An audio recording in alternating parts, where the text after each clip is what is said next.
PowerPoint presentation later on. And the reason for this is obvious from this study which has been published by Melanie Sanford.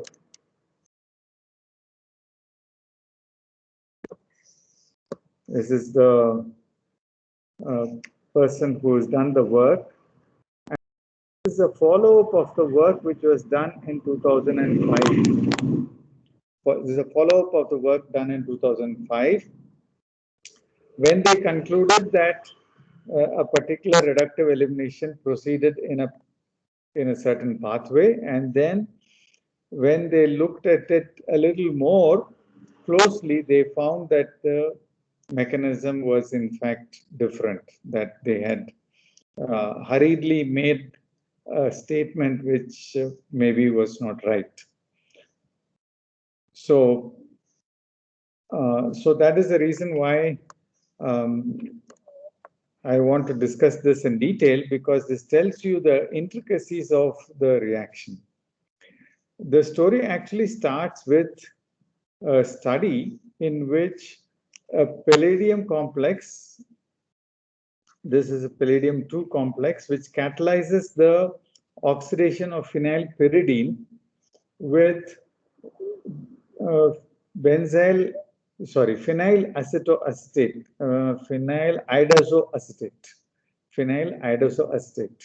that is PHIOAC twice, that is iodine is in +3 oxidation state. Okay, so this is a oxidizing agent.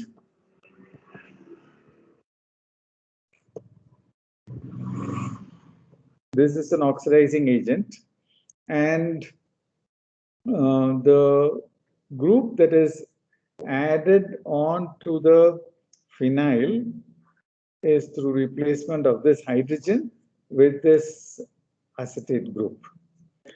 So this reaction is catalyzed by the palladium-2 species, and normally palladium is capable of shuttling between palladium-0 and palladium-2. In many cases, the resting state of the catalyst could be palladium-2, and in situ, the palladium is reduced to palladium-0, which is the actual catalyst. And so it is possible that this reaction goes through palladium-0 or it goes through palladium-2, but some evidence was there to show that maybe palladium-2 is oxidized to palladium-4, and it is palladium-4 which results in the formation of the acetoxic compound. So this is the background of the work. One possibility is the formation of a compound like this. This would be a palladium-2 compound. This would be a palladium-2 compound which can get converted to this acetoxic compound here. So as I told you, palladium-4 was touted as an intermediate, and so the other alternative is that palladium-2 compound that I showed you on the previous slide is oxidized to a palladium-4 compound, and the palladium-4 compound is then undergoing reductive elimination in order to give you the product. So the product is formed through palladium-4, or is it formed through palladium-2? Those are two possibilities. Now, in the paper, I have used the figures from the paper, and all of you have access to the paper. I will post it. I have already given you the reference in the first slide. So you would be able to read this paper, and you find that they say that this is design of complex B. Design of complex B. This is a bit presumptuous because they did not design this complex. They had no choice. This was the only complex that was formed. but that is just a comment on the side. Very often scientists do make claims for things which they are not responsible for. And this is a classic example where they said the design of complex B. They said that they designed this complex B in order to study the mechanism.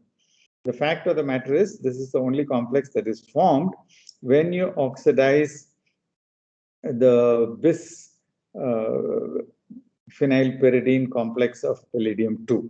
And I will show you that complex in a minute. So the cyclomethylated ligand that is formed on reaction of the phenylpyridine with palladium has got a nitrogen and a carbon bound to the palladium. And so you have two different groups attached to the palladium. One is a nitrogen, one is a carbon, and they can be oriented in different fashion from each other. And in fact, this is unique because you now have groups which are, each one of them is different from the other. For example, you take this benzoate or this carboxylate ligand, it is opposite to nitrogen. If you take this carboxylate, it is opposite to a carbon. You take this carbon, it is opposite to a nitrogen, and this carbon, it is opposite to a carboxylate. So each one of these ligands are unique, and as a result, I think I have missed it, but it might come back again. These hydrogens are all unique. Each one of these hydrogens, which are located here, are unique, and there are, let us say, 4 in each group. So there is one hydrogen here, one hydrogen here, hydrogen here. So there are 16 hydrogens, and all 16 hydrogens are inequivalent.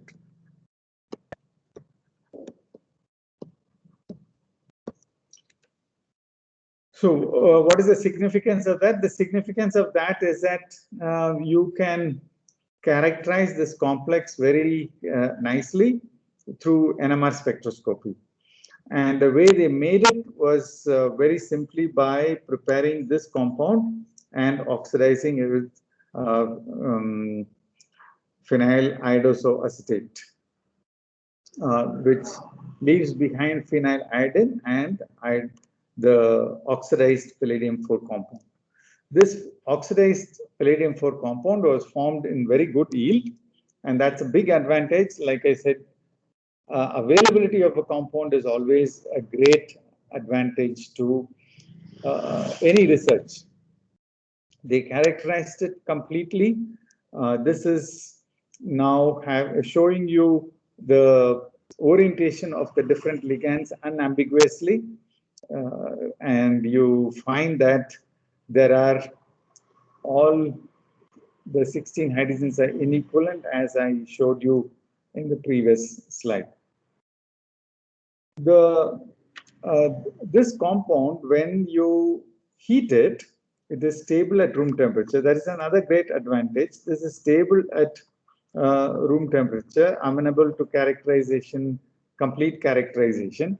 When you heat it around 80 degrees in acetonitrile, variety of solvents, acetonitrile will do. It undergoes reductive elimination. And the most interesting fact is that it forms 2 products, but the majority of the product is oxidation of the organic ligand, which is giving you this acetoxic compound in 95% yield. So that's a big surprise. Why is it a surprise?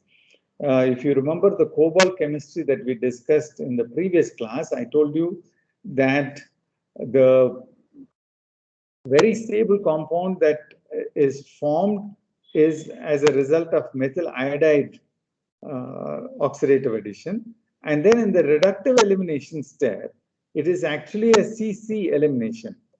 That is better because when you form the lower oxidation state, it is that has got a lower energy for lower energy of activation, and formation of the compound is better. So thermodynamically, one would have expected maybe the CC compound should have been eliminated, but that is formed only in 5% yield. Okay, so that is formed in 5% yield, and this is the reaction that we have been talking about. The inorganic compound could also be characterized. Not always is that possible, but in this case, you have 98% of the acetate bridged dimer of the palladium compound. So recollect that if I do oxidative coupling of these two groups, that is reductive coupling, reductive elimination on the palladium, oxidative coupling of these two groups, I will end up with, in principle, I should get a monomer, but what I find is that there is a dimer. And this, as I will show you in a minute, not in a minute, later on in the lecture, it is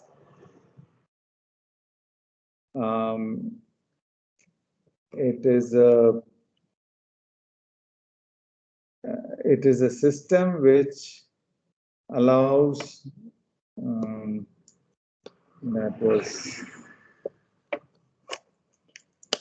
that is not, it's not erasing. Yeah.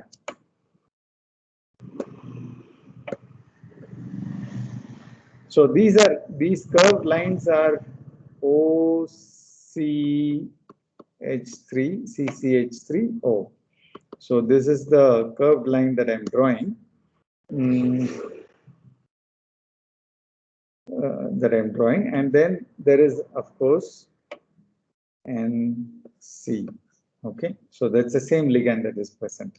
So this kind of a dimer is formed, and this is formed in 98% yield.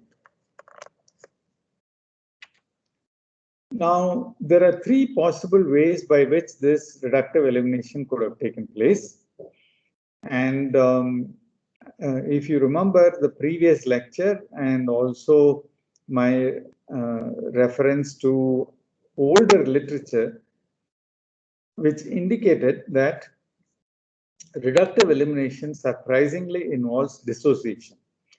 In this molecule, which we are studying, there are so many different groups, 6 different groups. And each one of these 6 groups could have dissociated, and then a reductive elimination could have happened. So one of their goals was to figure out which is the group that is leaving the coordination sphere of palladium-4 in order for the reductive elimination to take place. So they call mechanism A an ionic mechanism because there is a pre-equilibrium step in which you have a cationic palladium-4 complex, in which the acetate or the RCOO minus is coming out, and RCOO minus is coming out, and you form a 5-coordinate complex, which then undergoes reductive coupling. Ionic group RCOO minus can then go ahead and attack the carbon. So let's indicate that like this. So either here or either here, RCOO minus can come and attack. That is the dissociated species. This species can go and attack here. So maybe we should put the arrow directly like this. Then it will be obvious. that you can either have an attack there or you can have an attack there, resulting in the formation of the final product. If this is the case, then keep this in mind. You have a negatively charged species attacking a positively charged cationic complex. And so if this complex stabilizes delta plus here, and the reaction will be facilitated. If this O minus is facilitated, then RCO minus is stable, then that will also lead to a better reaction. So keep that in mind. The other possibility is that it is a concerted elimination. Concerted elimination needs very little, little electronic. You just have bond formation between these two species. You have bond formation between these two species. That's a concerted mechanism. So that may not require strong polarization. The third mechanism, which is probably the weakest mechanism, was the one which requires a chelate bond to be broken. Now, I want to tell you that breaking a chelate bond is, they have broken this bond, okay? Chelate dissociation. And this type of a breaking is very difficult to detect. Why? Because the other bond, you're hypothesizing that the other bond is always present. And if that is present, the presence of this bond is basically, I mean, it is just the nitrogen is attached to the compound. So whether it is forming a bond or not in the intermediate, this is not a detected compound, intermediate is very difficult to analyze. So that's the state of affairs. So they have made a variety of compounds. You notice that this is the RCOO group, okay? RCOO group that they have here, and R has been varied widely. They have made a very large number of aryl substituted X COO minus. So these are full, you can see about 12 of them here listed, 12 compounds, and these 12 compounds have been shown to form the reductive elimination product, which is from this, and the electronic effects of the formation of these products is noted here. Notice 93% of the para-fluoro substituted compound and 94% of the para-cyano substituted compound is formed, whereas when you have a methoxy, the yield drops down to 83%. So what does this show? This shows that if I have an electron withdrawing group on the COO minus, then that facilitates the reaction. Now, if I have an ionic mechanism where I have a COO minus attacking it, then this is not, this is, okay, if you have an ionic mechanism, RCO minus will have to be electron rich. And so if I have a para-electron donating substituent, then the rate should have been better. This is in fact slightly different, okay? So there is a complication in the argument that I'm using. I will come to it in a few minutes.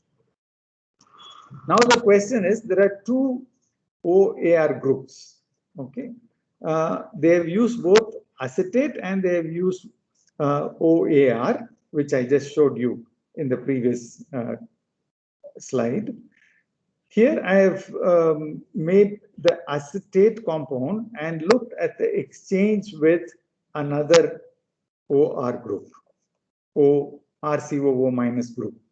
And if I mix an excess of this tetrabutyl ammonium salt of RCOO minus then I should form this compound either 19, 20 or 7.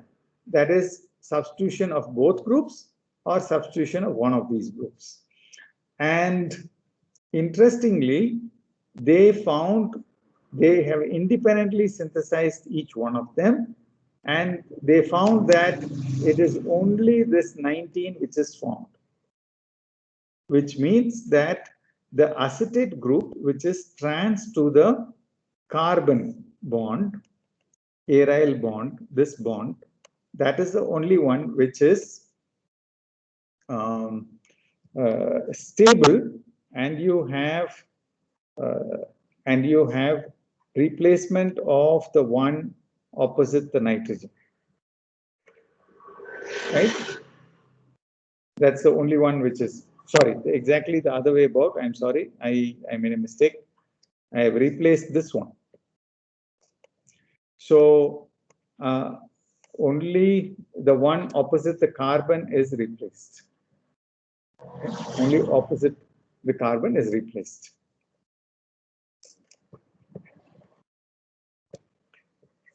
So this was this is the only one which is replaced.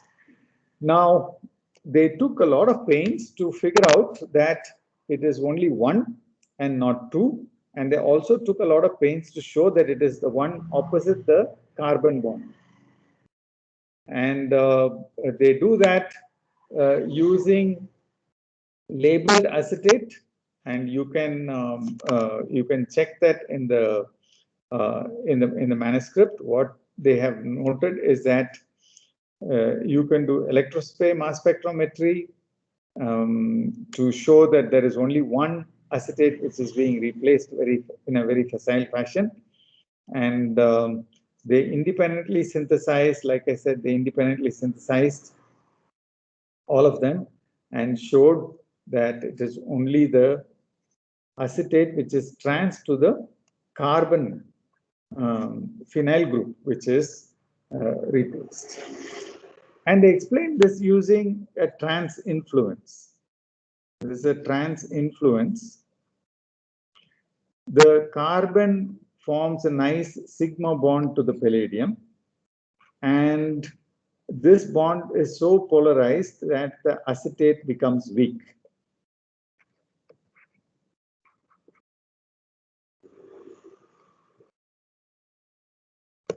So this acetate becomes weakly bound, and so it can be replaced easily. They did a variety of crossover experiments. Like I said, they did a variety of experiments in order to show that this is the case. And once they showed that, they could do the reaction in the presence of, okay, one more thing I should tell you, that exchange happens at room temperature. Exchange happens at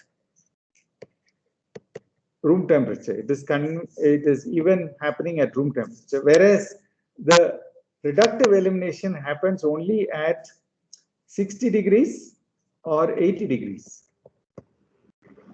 So in this experiment, they have done it in the presence of tetrabutyl ammonium acetate, and if the compound which is attacking the carbon is this acetate, is the free RCOO minus. It could be this acetate. It could be this acetate. It could be ArCOO minus. You are adding 5 equivalents of the N-butyl acetate, tetrabutyl ammonium acetate. So the probability of an acetate is much more. But what you find is that the product is selectively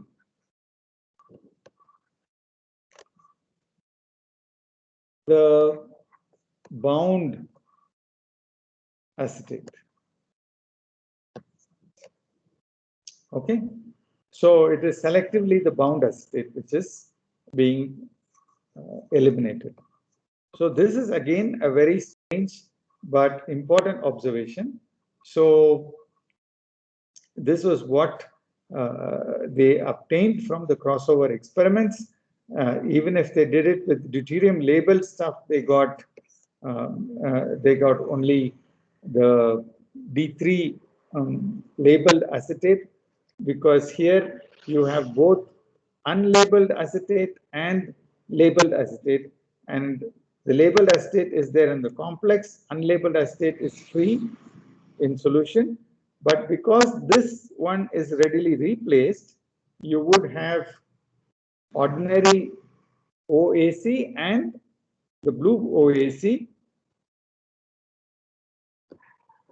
and the deuterated OAC, but it is only the deuterated OAC which is formed.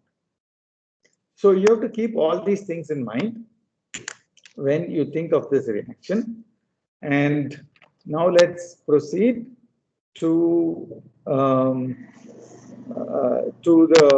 next step. This is saying exactly what I told you in the previous slide. At 60 degrees, you get only the OAC which is intact. Okay, so it looks as if this OAC and this carbon have formed a bond and formed the product. So let's proceed to the next step. So they have done two things are very clear now. The group which is leaving is always this group. The group which is coupling is carried out by this group. Okay, and this is the group which is leaving. Now, if the reaction is happening in an ionic state, that means if after leaving the reductive elimination takes place, then you should observe a very strong solvent effect. When you have more polar solvents, you should have faster rates. Unfortunately, you can compare the dielectric constants. So you have benzene dielectric constant of 2.3. That's the minimum. Okay, so you have a rate of 1. With respect to that, acetone D6 has almost 10 times more, and the rate is the same. So the rate is the same, and if you go to something like DMSO D6, the rate doubles. But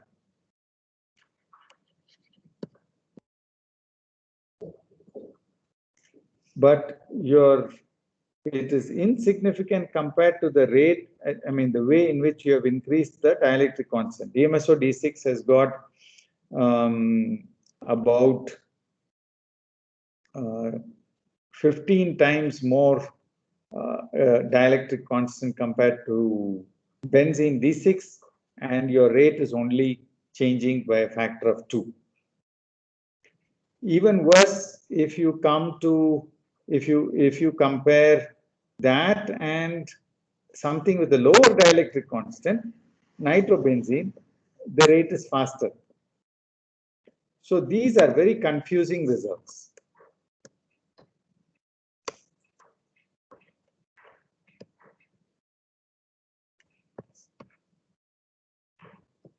It's not very clear whether the rate, I mean, the elimination is happening from an ionic, and stabilization of the ionic species is responsible for the reductive elimination at all.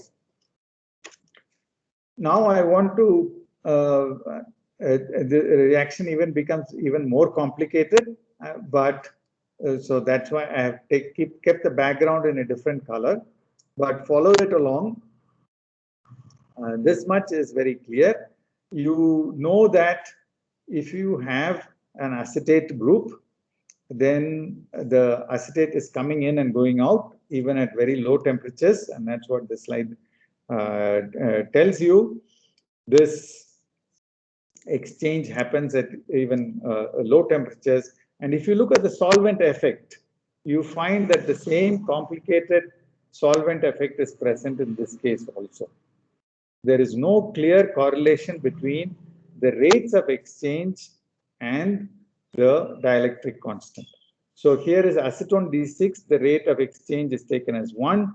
And if you take chloroform, the rate of exchange is 19 times faster. If you look at the dielectric constant, it is much less. So you can see that this is difficult. That's why I said that this is not following what you normally understand in terms of stabilization of the ionic intermediate. You find that the rate of exchange is in fact very different and seems to not follow the dielectric constant that you expect. Now, if your CO coupling, excuse me,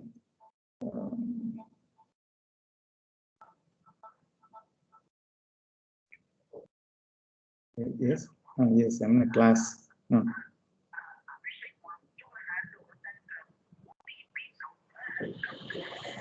Okay, okay.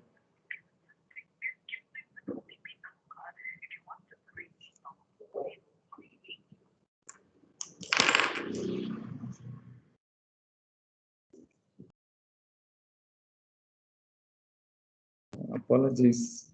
I was from the US, so I had to take it.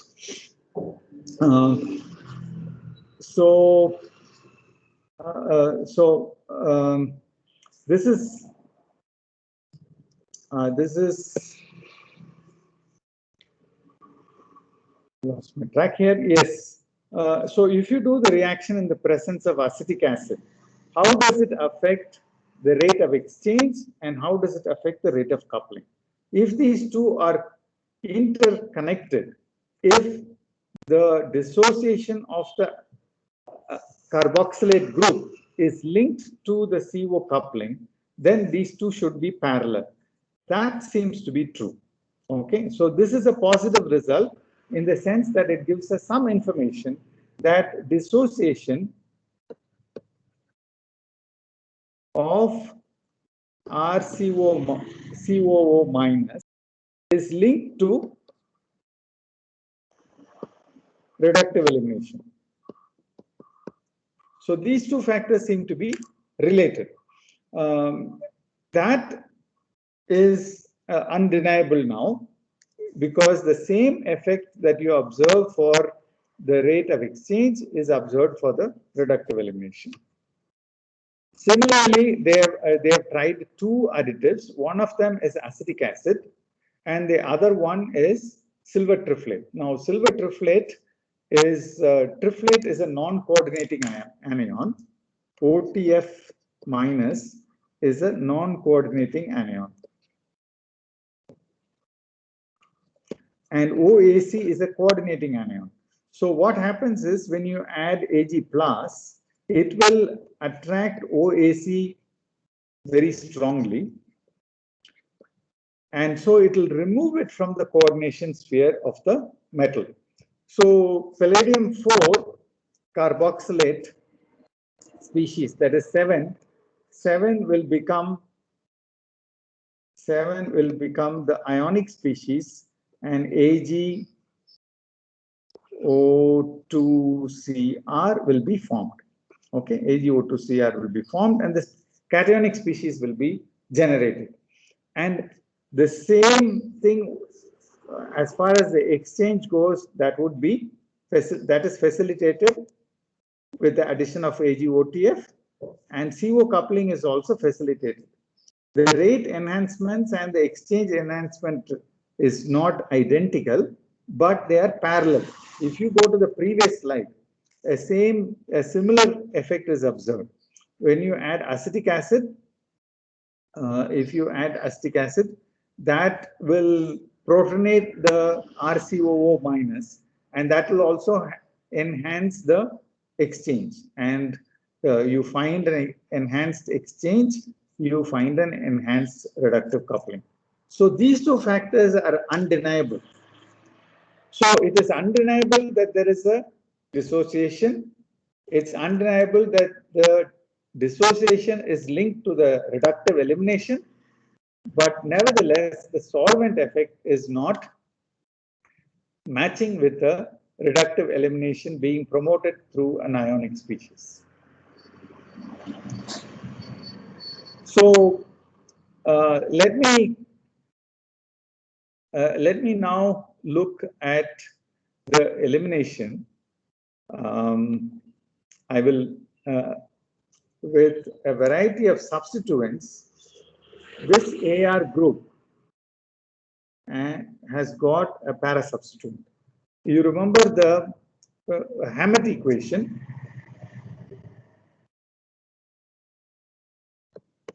You know that the Hammett equation is useful in determining the dissociation of the carboxylic acids.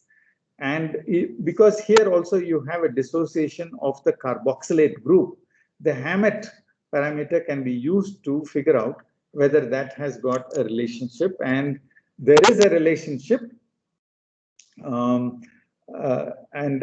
I'm going to do is these, there is some ambiguity in this because some of these values they say are approximate, etc. But nevertheless, one thing is very clear. If I am able to have a negatively charged carboxylate, the reaction is favored. I can see that in this, if I have a negatively charged carboxylate, the reaction is favored. So for the Hammett parameter, you know that the carboxylate formation is important.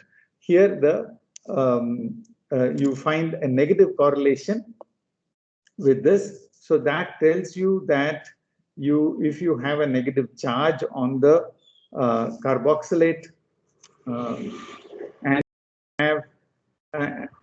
if I have a positive charge on the carbon, these two things are favored.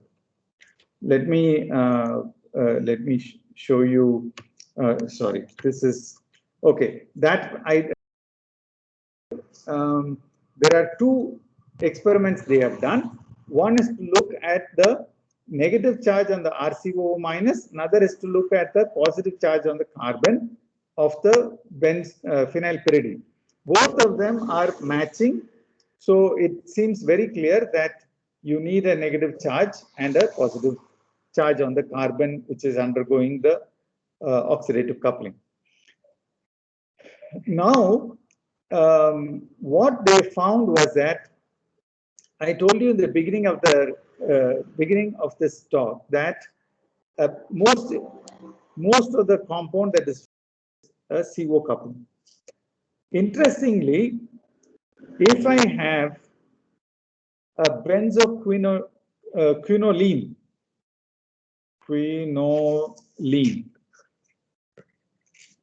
that's an L missing here. That's a benzoquinoline substrate. Then I have primarily this compound.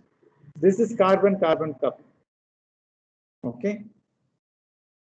In the previous slides, all the previous slides, I have been talking to you about phenylpyridine. So now I am changing gears. I'm telling you that if I have a benzoquinoline, a carbon-carbon bond is formed. Oxidative formation of these two bonds is formed. It's not the CO couple. What I have shown you with the phenylpyridine is that if I dissociate the RCOO minus, the reaction is faster.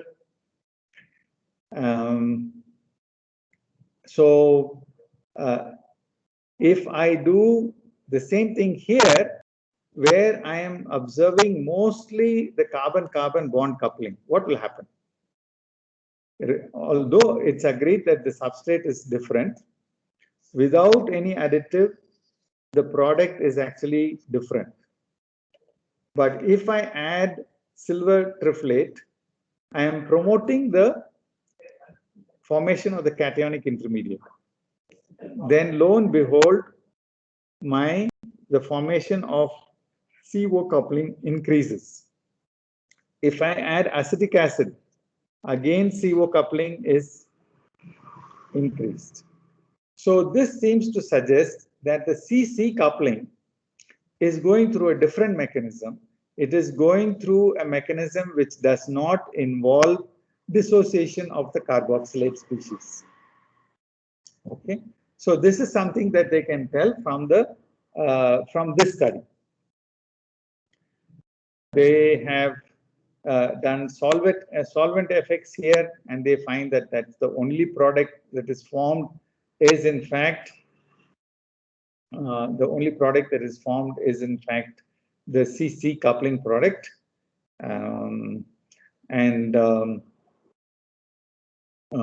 this is they have also done the reaction with the fully ionized product. So they have taken the benzoquinoline. This is again benzoquinoline, as opposed to phenylpyridine. So benzoquinoline generally gives you CC coupling product. But here, in the presence of AgBF4, they are able to push the reaction and generate more of the CO coupled product. More CO coupled product.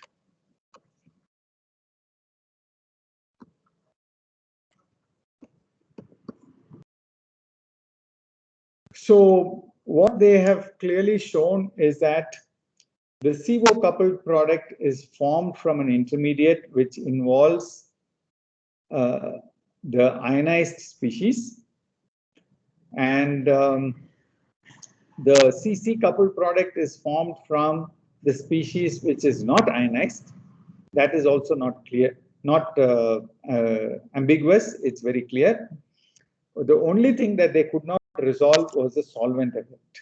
Why is it that the solvent is not playing a crucial role in this rates of reductive elimination from these palladium-4 species? Okay, why is it that it is not?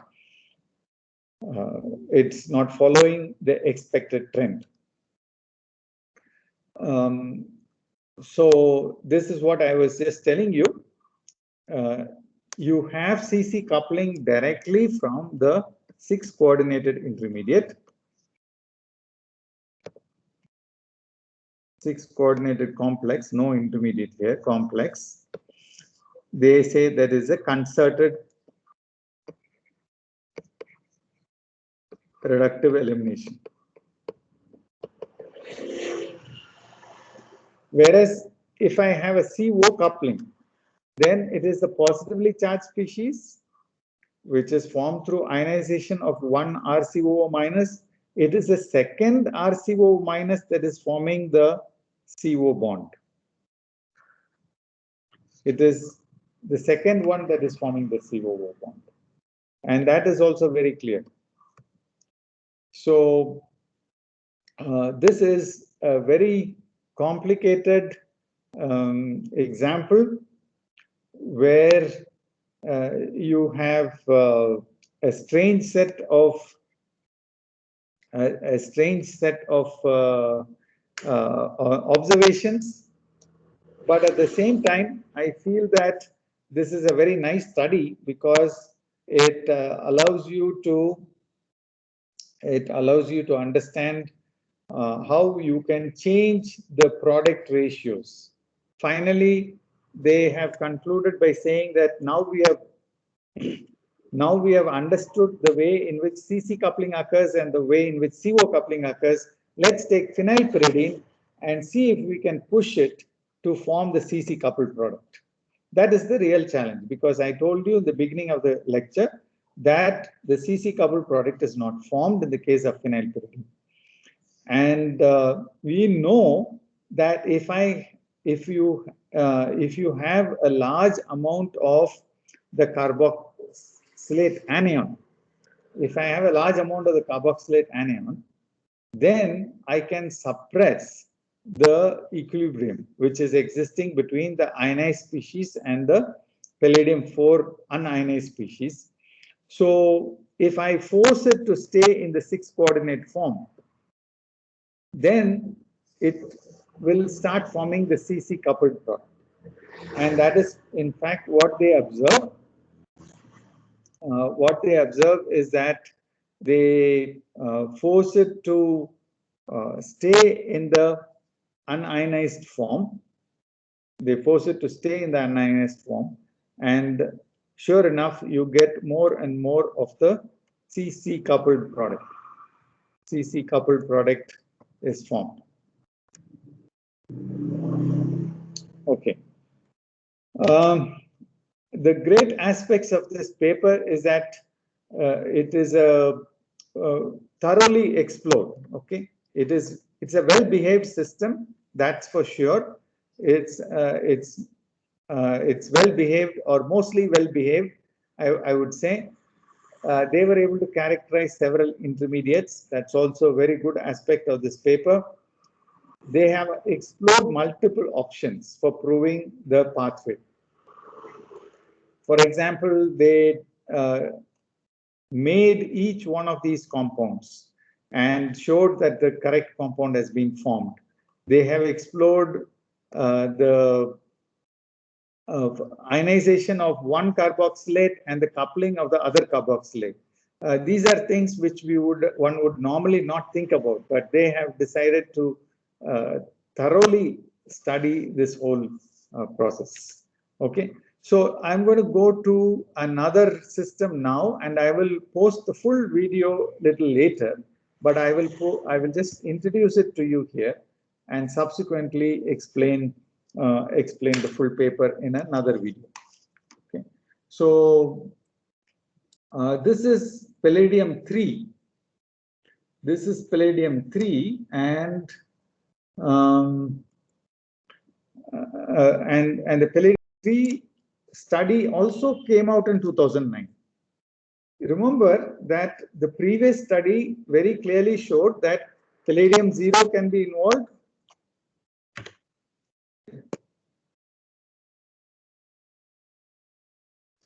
Palladium-0 can be involved, palladium-2 is involved, palladium-4 is involved.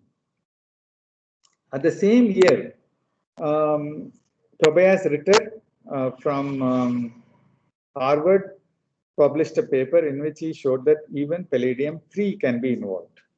And what is more interesting is that this paper was published, this study was published using a system which is very similar to the previous system. If I show you the slide, then you'll understand. That is now having benzoquinoline and an acetate complex and the same dimer that I was talking to you about. So here is the dimer, and this is a palladium-2 species. And notice how the two benzoquinoline rings seem to be opening up or opening out, whichever you want to call it, moving away from each other.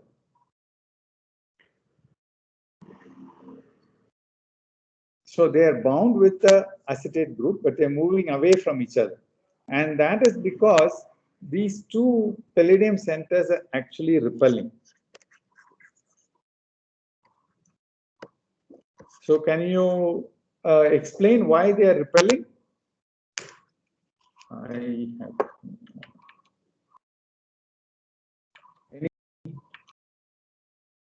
Why should the palladium be repelling?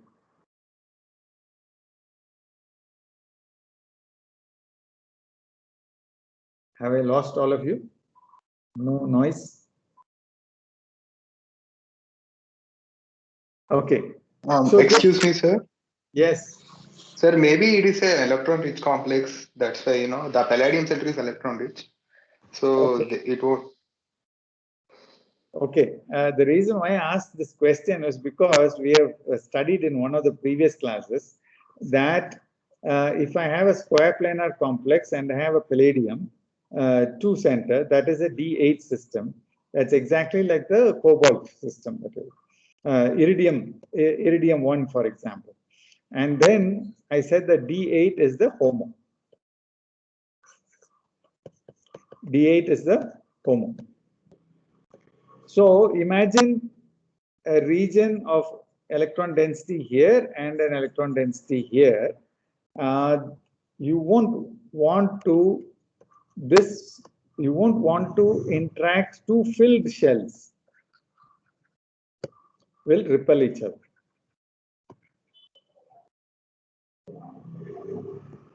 So this is an important principle. That's why you don't form helium-helium bonds. Two helium atoms will repel each other. The bonding, if you form a molecular orbital, the bonding and the antibonding orbital will be filled. So that's pretty much what it is here. You cannot form a bond between the two palladiums. Now imagine a scenario when this was also done using crystallography. The distance was palladium distance was 2.84. 2.84. In this orientation, it's not clear that it is opening up, but it is the case. We have CIF files for all of them. You can visualize it. Imagine removing one electron from the palladium. So if I remove one electron from the palladium, the dz squared orbital, which is the HOMO, will now have one electron in each of the palladium atoms, or yes, palladium atoms. So now the palladium bond can be formed. Now the palladium bond can be formed, and the bond order, which was originally 0, this was the bonding orbital, this is the anti-bonding orbital.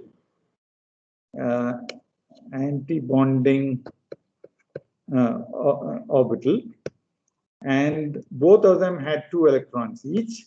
Now I'm removing 2 electrons, one from each palladium. So what happens is I have only electrons in the bonding orbital. That bond order becomes 1. So oxidation with X2, which is any halogen, results in the formation of a palladium-palladium bond. This has also been crystallographically shown. This is the compound that is isolated. Now it turns out that you can make, this is just to show you that the molecular orbital calculations were also done in that paper. So this is a very nice dz squared overlapping another dz squared, resulting in a nice bond. That bond has been indicated. And now it turns out that this compound, this particular species, which is palladium-3, is shown here with chlorine, and the oxidant is very similar. It is PHICl2. If I allow it to warm up, it sure enough undergoes a reductive elimination. This time the chlorine and the carbon form a bond, resulting in the chlorinated benzoquinoline. So, and the yield is also very good. Okay, so what is interesting is that they can change the X group and look at other reductive couplings, and they have done a variety of experiments. Now it is a palladium-3 species which is undergoing reductive elimination.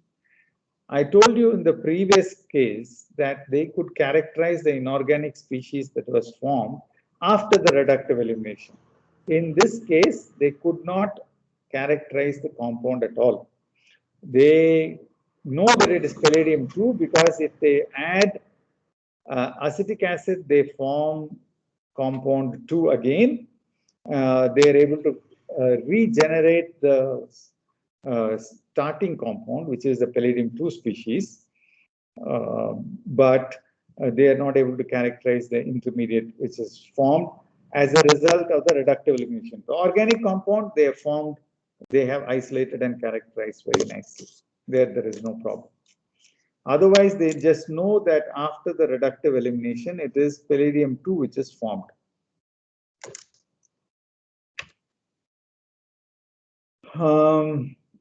This was a complex mixture. One of the compounds that was isolated was a complicated species after the reductive elimination. That is also shown. Now comes the mechanistic part. Since our time is up, I think I will stop here. I will post this lecture. I will post a video which will describe the mechanistic studies that were done in order to show what was the compound that was formed. I want to stop here today. I want to stop here and ask if there are any questions. If there are no questions, I have some announcements to make. Excuse me, sir. Yes. Sir, in the case of palladium acetate catalyzed coupling reaction, did they do the reaction with any other ligand other than acetate? You're talking about the current paper or the previous paper? The previous paper, sir. The previous paper. The previous paper has been done with a whole bunch of things. I think that's probably about a 10-page paper in Journal of American Chemical Society, and you can write 10 pages of, people can write 10 pages of nonsense also. This is a very well written paper. I will strongly recommend that you read it. This is the work that was published. They have a whole bunch of carboxylate ligands. Sir, I mean, instead of carboxylates, sorry, not acetate, instead of carboxylate ligands, did they use any other ligand? Meaning like the current paper has got halogen. So yes, sir. Yes. Yeah. So no, this paper is completely talking about, but they have references to other systems. Okay. So this oxidative coupling in organic ligands that they have talked about is being studied in a variety of systems. So they have references to other papers. I will show you the other references are there all over the paper. So I think others might have studied. Yes. Yes, I think because carboxylate being a bidentate ligand, it mostly prefers concerted mechanism. Since one of the oxygen is free there, it can just attack the carbon there.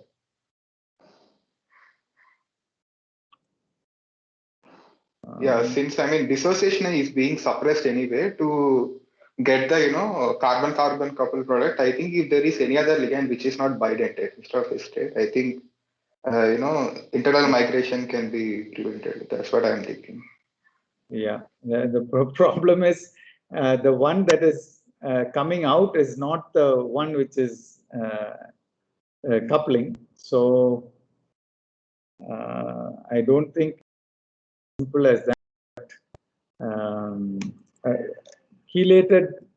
Chelated systems are complicated because you cannot find out whether the bond has been formed or broken or present to what extent.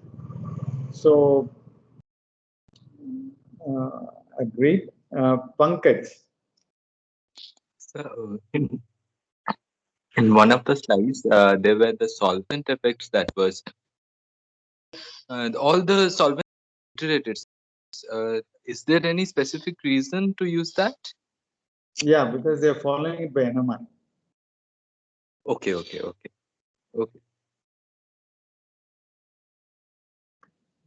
But the solvent effect was one of the most difficult things. Okay, let me just show you the paper. I mean, this is one thing in the paper which I had not put up in the slides is the fact that there is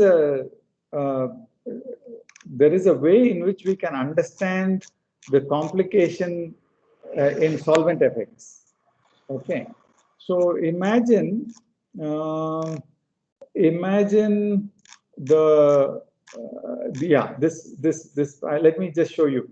I presume that you are able to see this. Mm, Imagine this is the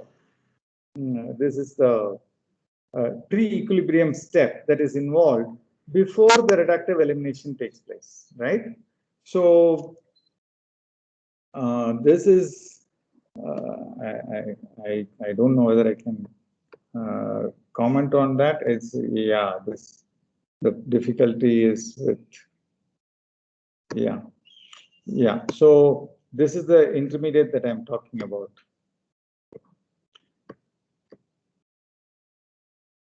This is the intermediate that I'm talking about. I can't maybe it's highlighting is easier. That is also not possible. So the cationic intermediate, that has got an effect, a rho, okay, and the dissociation has got a different rho, meaning the requirements are very different. Ionization is favored by electron withdrawing substituents. The coupling is favored by electron donating substituents, right? So the net effect that you observe is a combination of these two factors because the step is preceded by pre-equilibration. So that is why Hammett plot for the CO bond forming reaction is in this is a very small value, and it has got a negative slope. If it was only important for it to dissociate, that would have been a different slope. It looks like these two reactions are closely coupled.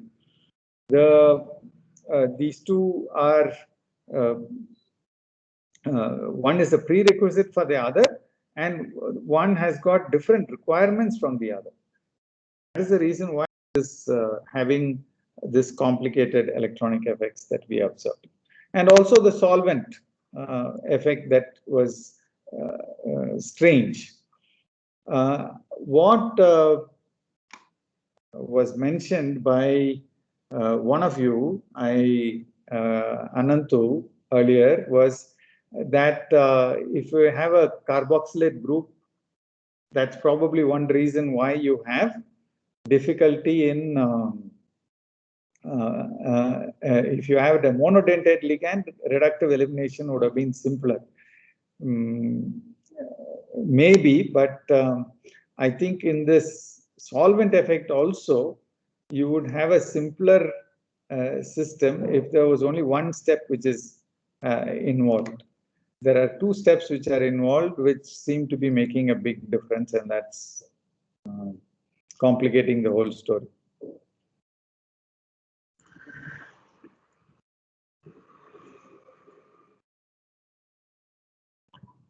So, is there any other? Otherwise, let's end. Excuse me, sir. Yeah, who's this? Sorry about that. This is Anantu, sir. Yes. Sir, in the case of the ionized intermediate, there is it the right representation of the intermediate? Because the carboxylate at the on the palladium, it can also fill in the electron deficiency of the ionized group, right, by forming a bidentate species. I mean, a chelated species. So, is that the right representation? I was going to ask if for the ionized species. Yeah. So you are saying that this RCOO minus can do a chelation and fill up this site. Yes, sir. If you remember the paper that we are going to discuss also, the filling up of the adjacent site is not really that favored in the case of acetate. It seems to, bridging seems to be favored, okay? So not that it's impossible, it would be a weak bond. And there are tons and tons of examples of acetate where acetate is when it's given a choice between bridging and chelating, it prefers to bridge rather than chelate because the chelate ring is too strained. Okay. I don't want to. I won't. I agree that you can write another structure like that, but that would only reduce the probability of reductive elimination. For reductive elimination to happen, that oxygen should be closer to the carbon.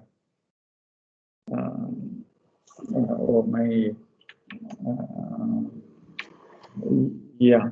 So if I, instead of bringing it towards the palladium, towards the carbon, you follow what I mean? For the reaction to happen. Yes, sir.